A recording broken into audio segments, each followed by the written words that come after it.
اعوذ باللہ من الشیطان الرجیم بسم اللہ الرحمن الرحیم السلام علیکم ورحمۃ اللہ وبرکاتہ.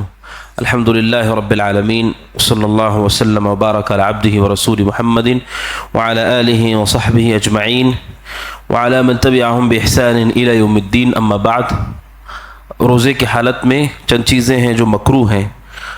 مکروہ شریعت کی اصطلاح ہے، وہ چیز جو شریعت میں ناپسند کی گئی ہے اسے مکروہ کہا جاتا ہے، لیکن اس پر جہنم کی وعید نہیں ہے اور ایسا کرنے والا شخص گنہگار ہوگا ایسا بھی نہیں ہے، لیکن شریعت نے اس کی ہمت افزائی نہیں کی ہے.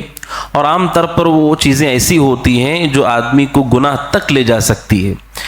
مکروہ کی مثال حدیث میں نبی اکرم صلی اللہ علیہ وسلم سے ذکر ہے، کان یکرہ النوم قبلہا. اللہ کے نبی صلی اللہ علیہ وسلم کو عشاء سے پہلے سونا ناپسند تھا، لیکن عشاء سے پہلے سونا حرام نہیں ہے. اگر کوئی عشاء سے پہلے سو جائے تو گناہ نہیں ہوگا، لیکن اللہ کے نبی کو وہ پسند نہیں تھا. والحدیث بعدہا، اور عشاء کے بعد بات چیت کرنا بھی آپ کو پسند نہیں تھا، لیکن کوئی بات کرتا ہے تو گنہگار نہیں ہوگا، جہنم کی وعید نہیں ہے اس کے لیے. لیکن علماء کہتے ہیں یہ ناپسند ہے، مکروہ ہے. غور کریں تو پتہ چلتا ہے اگر کوئی عشاء سے پہلے سو جائے ہو سکتا ہے عشاء کی نماز اس کی چھوٹ جائے، اور اگر کوئی عشاء کے بعد بات چیت میں مصروف ہو جائے، بہت دیر ہو جائے سونے میں، اس کی فجر ضائع ہو جائے گی. تو ناپسندیدہ چیزیں ایسی ہیں شریعت میں جو حرام نہیں ہیں، لیکن وہ حرام تک راستہ ہو سکتی ہے، ایسی چیزیں مکروہ ہوتی ہیں اور شریعت اس کی ہمت افزائی نہیں کرتی. ایسی چیزوں سے بچنا چاہیے. ہمارے یہاں حرام چیزوں کو مکروہ کہہ دیا جاتا ہے. جو چیزیں حرام ہیں، مثال کے طور پر سگریٹ نوشی ہے، وہ حرام چیز ہے. اس کے حرام ہونے کے لیے اتنا ہی کافی ہے کہ اس میں انسان کی صحت کی تباہی ہے، انسان کی صحت فاسد ہو جاتی ہے، خراب ہو جاتی ہے، اور ہر چیز جو انسان کے جسم کو نقصان کرے وہ حرام ہے. پاک چیزیں ہوں تب بھی حرام ہے. اگر کوئی آدمی اتنا کھا لیتا ہے کہ اس کے بہت زیادہ کھانے سے وہ بیمار ہو جائے تو ایسا کھانا جائز نہیں ہے. تو وہ چیز تو ناپسندیدہ بھی ہے اور وہ چیز فاسد ہے، خود وہ نشہ ہے، اور اس کے علاوہ بہت سارے نقصانات اس کے ساتھ ہیں. اور کوئی کہے کہ نہیں سگریٹ پینا مکروہ ہے تو ایسا فتویٰ ہے جس کی کوئی دلیل نہیں ہے. تو جو چیزیں حرام ہیں انہیں مکروہ کہنا جائز نہیں، اور جو مکروہ ناپسندیدہ چیزیں ہیں انہیں حرام بھی نہیں کہا جا سکتا ہے. روزے کی حالت میں جو مکروہات علماء نے ذکر کی ہے ان میں سے ایک مکروہ چیز ہے، سنن ترمذی کی حدیث ہے. لقیط ابن صبرہ رضی اللہ عنہ کہتے ہیں نبی صلی اللہ علیہ وسلم نے انہیں 3 باتوں کی تعلیم دی. آپ نے پہلا حکم دیا اسبغ الوضوء، وضو اچھی طرح کرو. وضو اچھی طرح کرنا چاہیے، اس کی بڑی فضیلت ہے، دیگر احادیث میں ذکر کیا گیا ہے. اور وضو اچھی طرح کرنا ظاہر کی پاکی صفائی باطن کی پاکی صفائی کا ذریعہ ہوتی ہے. آپ دیکھیے آدمی غسل کر کے اچھے کپڑے پہن کر خوشبو لگا کر وہ نماز میں داخل ہوتا ہے، اس کی نماز کی کیفیت الگ ہوتی ہے. اس کے مقابلے میں آدمی میل کچیل میں ہو، کپڑے اس کے گندے ہوں اور وہ نماز میں آئے تو اس کی دل کی وہ کیفیت نہیں ہے. کیا پتہ چلتا ہے؟ ظاہر کی پاک صفائی سے دل کی پاک کی صفائی جڑی ہوئی ہے، کہ دل کے اندر اللہ سبحانہ و تعالیٰ باطن کو پاک کرتا ہے جب ظاہر ہمارا پاک ہو. اس کا ایک ذریعہ ہے وضو. جو زیادہ وضو سے رہتے ہیں، باوضو ہوتے ہیں، ان کی دل کی کیفیت میں پاکی زیادہ پائی جاتی ہے. تو اللہ کے نبی نے پہلا حکم دیا کہ اچھی طرح وضو کرو، اور دوسرا کا خلل بین الاصابع، انگلیوں کا خلال کرنا چاہیے. انگلیوں کا خلال کیا ہے؟ ہمارے ہاتھ اور پیر کی انگلیاں ہیں، دھلتے ہوئے آدمی اپنی انگلیوں سے اپنی انگلیوں کے نیچے کے حصے میں اس کو داخل کرے اور خلال کرے. اس سے وضو بہتر ہوگا، مکمل وضو ہوگا. جلد بازی سے آدمی ہاتھ دھلے، پیر دھلے، انگلیوں کے درمیان جو خالی جگہ ہوتی ہے وہ چھوٹ جاتی ہے، وضو انسان کا پوری طرح ٹھیک نہیں ہو پاتا ہے. خلال کرنا چاہیے کہ وضو اس سے اور اچھا ہوتا ہے. یہ دوسرا حکم نبی صلی اللہ علیہ وسلم نے دیا. اور تیسرا حکم آپ نے دیا بالغ فی الاستنشاق. استنشاق کہتے ہیں کہ وضو میں ناک میں پانی چڑھاتے ہوئے مبالغہ کرنا چاہیے. مبالغے کا مطلب اچھی طرح ناک سے پانی کو کھینچنا چاہیے اوپر کی طرف. یہ وضو کی ایسی سنت ہے کہ جس میں مبالغے کا حکم دیا گیا ہے، جس میں عام طور پر وضو کرنے والوں کی غلطی پائی جاتی ہے کہ بعض لوگ ہیں جو پانی لیتے ہیں ناک کو بس ایسے لگتا ہے کہ وہ چھو کر کے پانی کو پھینک دیتے ہیں، اور بعض ہیں جو ناک کے اندرونی حصے تک داخل کرتے ہیں، اوپر نہیں چڑھاتے. جبکہ وہ جو سنت ہے وہ سنت یہ ہے کہ آدمی پانی لے کر ناک کے اوپر تک اسے چڑھائے، اوپر کے حصے تک اسے کھینچے.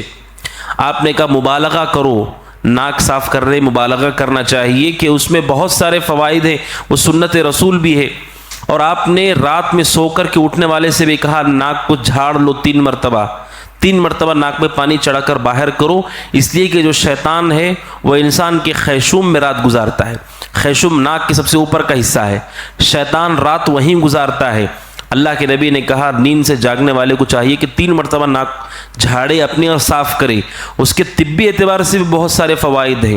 علماء کہتے ہیں جو اہتمام سے اچھی طرح ناک کو صاف کرتا ہے وہ بہت ساری سر کی اور چہرے کی بیماریوں سے بچ جاتا ہے۔ تو آپ نے کہا مبالغہ کرو ناک میں پانی چڑھانے میں، الا ان تکون صائما، ہاں روزے کی حالت میں ایسا نہیں کرنا۔ روزے کی حالت میں ناک میں پانی ڈالنے میں مبالغہ نہیں کرنا چاہیے کہ آدمی زوردار سانس کے ساتھ اگر اسے کھینچتا ہے تو ہو سکتا ہے وہ پانی حلق تک پہنچے۔ تو اللہ کے نبی نے روزے کی حالت میں اسے ناپسند کیا ہے کہ کوئی آدمی ناک میں پانی چڑھانے میں بہت زیادہ مبالغہ کرے اس طرح سے کہ اس کے حلق تک پہنچ جائے۔ تو روزے کی یہ ناپسندیدہ چیز ہے کہ روزے دار کو وضو کرتے ہوئے ناک میں پانی چڑھانا چاہیے، اسی سے وضو ہوتا ہے، لیکن مبالغہ حد سے زیادہ تجاوز کر کے نہ کرے کہ اس کے ذریعے سے اس کے روزے پہ اثر ہو سکتا ہے، اس کے حلق تک پانی پہنچ سکتا ہے۔ تو یہ روزے کی حالت میں ایسا حکم ہے جسے نبی اکرم صلی اللہ علیہ وسلم نے ناپسند کیا ہے، لیکن اس سے روزہ ٹوٹتا نہیں ہے۔ اگر کسی نے ناک میں پانی چڑھایا بغیر قصد اور ارادے کے، جس طرح عام وقت میں وہ ناک میں پانی چڑھاتا ہے ویسے ہی چڑھایا، مبالغہ نہیں کیا اور حلق تک پانی بغیر قصد کے پہنچ گیا، بغیر ارادے کے، اس کا وضو نہیں ٹوٹتا ہے، اس کا روزہ نہیں ٹوٹتا، روزہ ٹھیک ہوگا۔ لیکن جان بوجھ کر کے اپنے عمل سے مبالغہ کر کے نہ کھینچے کہ نبی صلی اللہ علیہ وسلم نے اس سے منع کیا ہے۔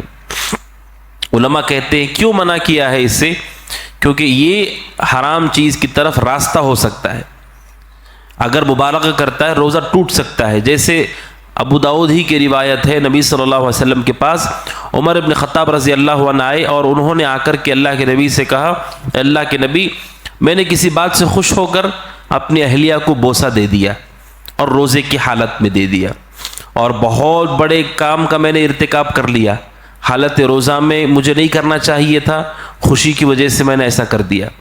تو نبی صلی اللہ علیہ وسلم نے ان سے پوچھا کہ اگر کوئی آدمی روزے کی حالت میں ہو اور وہ پانی سے کلی کرتا ہے تو کیا وہ کلی کرنے سے روزہ ٹوٹتا ہے؟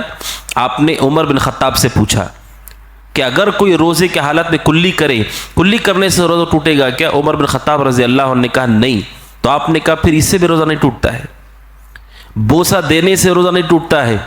اگر وہ بوسہ آدمی کو اس چیز کی طرف لے جائے جس سے روزہ ٹوٹ جاتا ہے تب اسے بوسہ دینا ناجائز ہوگا، اور ایسے بوسے سے آدمی کو بچنا چاہیے۔ ایسے ہی معاملہ ہے کہ آدمی ناک میں پانی چڑھائے، کلی کرے، اس میں کوئی خرابی نہیں ہے، لیکن وہ راستہ بن جائے آدمی کے روزہ ٹوٹنے کے لیے تو یہ ٹھیک نہیں ہے۔ تو اللہ کے نبی صلی اللہ علیہ وسلم نے بوسے کو کلی کرنے پر قیاس کرتے ہوئے کہا بتاؤ اگر کوئی کلی کرے تو روزہ ٹوٹے گا؟ حضرت عمر بن خطاب نے کہا نہیں ٹوٹے گا، جبکہ کلی کرنا پانی پینے کی شروعات ہے، پانی کی ابتدا یہی ہوتا ہے کہ آدمی منہ کے اندر پانی داخل کرتا ہے لیکن وہ پانی کو نگلتا نہیں ہے۔ اسی طریقے سے اگر کوئی آدمی بوسہ دیتا ہے اپنی بیوی کو اور آگے نہیں بڑھتا ہے، رک جاتا ہے، تو اس کے بوسے سے کوئی نقصان اس کے روزے کو نہیں ہوگا۔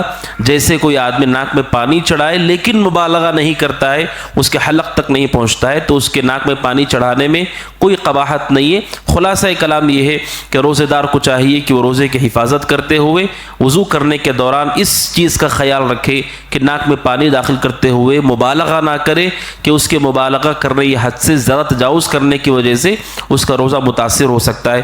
اللہ سبحانہ و تعالیٰ سے دعا ہے کہ اللہ تعالیٰ ہمیں سنت کے خیال کرنے توفیق عطا فرمائے، آمین۔ ھذا وصلی اللہ وسلم علی نبینا محمد وعلی آلہ وصحبہ اجمعین۔ السلام علیکم ورحمۃ اللہ وبرکاتہ۔